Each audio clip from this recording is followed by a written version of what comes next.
মারলাক্স set, মারলাক্স MX101। এই সেটের যদি ডিসপ্লে সাদা হয় তাহলে ডিসপ্লে সাদা হইলে এই সেটের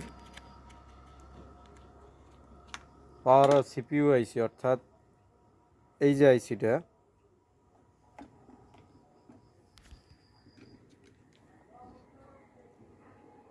এটা হলো নেটওয়ার্ক আইসি। এই বড় আইসিটা, এই আইসিটা যদি গরম দেওয়া হয় অর্থাৎ হিট দেওয়া হয়, তবে খেয়াল রাখতে হবে হিট দিতে গিয়ে যেন ফুলে না যায়।